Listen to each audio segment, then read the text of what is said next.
Hello everybody! I just came back from my local plant swap. It was so nice to meet everybody and everyone was just so nice and so kind and the plants looked incredible.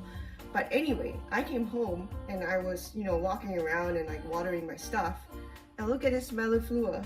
So this is the Hoya melliflua and it's completely outgrown this little wooden, I guess, kebab stick that I've given it as support. So we need to make a trellis.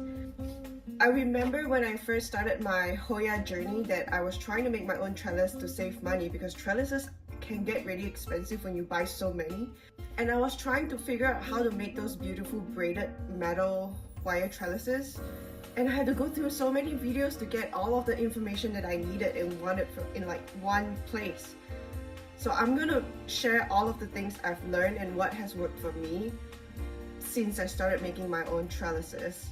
So we're on the ground for a very specific purpose because I make my trellis in a really stupid way. I hope you don't laugh at me, but it's what works for me. So maybe you have like a better way because you're like an expert in crafting wire trellises. But anyway, this is what I use, and I'm gonna link everything that I use down in the description box below.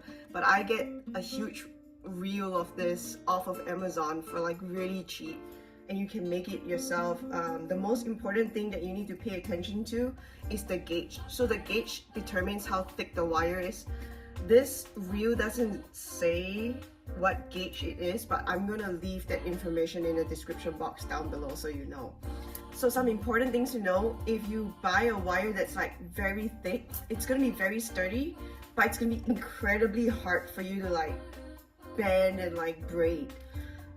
So this is what has worked for me so far in terms of general stability and ease of braiding. Is it the most sturdy wire trellis? Can you still, like, is it the most sturdy wire trellis? No, you can definitely still bend it. But if you want like a super sturdy one, then you might have to get a very, very thick wire, which would be really hard to braid unless you have like the right tools and stuff. So this is what I think is a good compromise and what has worked for me. Here's the other thing that you need. You need like a little S hook and a doorknob. I'm gonna show you why in a second. Oh my god, I'm so embarrassed. You're gonna hook the S hook on the doorknob. And then you're gonna pick out the length of wire that you need. Grab your wire cutter. I got this off of Amazon and I'll include that in the description box down below. But you can honestly get it at any craft store. Grab your length of wire and then move it around the S hook like in half and then just start braiding.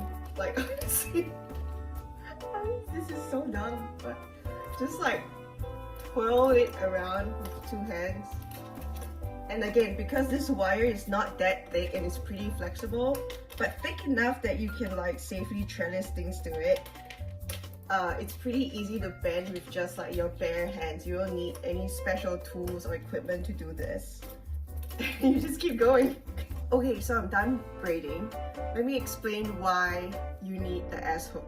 So in the beginning, when I first tried like braiding wires, I tried to braid it without an anchor, and it's extremely difficult to braid wires without an anchor. So the anchor is important.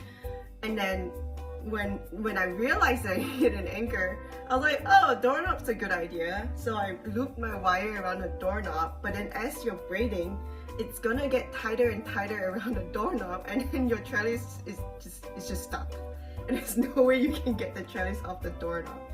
So the S hook makes for an easy dismount. So let me show you. You just go boop, and it comes out. It's so dumb.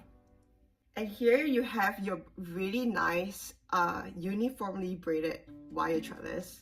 So this is just like one full length, and you can make any design you want. You want to make like a heart shape, go for it. You want to make a circle, go for it. You want to do something fancy and like, make an oval thing and then create two little feet, go for it. You can do anything you want. This is just like the base.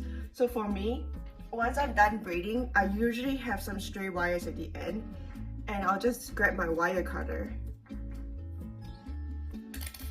and trim that off so I have nice, like two nice ends. And then I prefer an oval well, I guess oblong shaped trellis.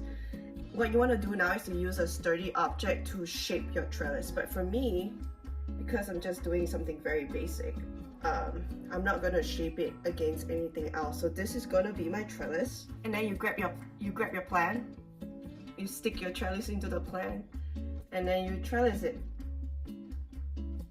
I think it's cheap and beautiful, and you can make it yourself to any length you want, any design you want. You'd have to pay like $10 for a wire trellis. So I hope this video has been helpful for you, and I hope you don't think it's tough, because I think it's a little bit stupid, but I hope you don't think it's stupid, and I hope that it has helped you.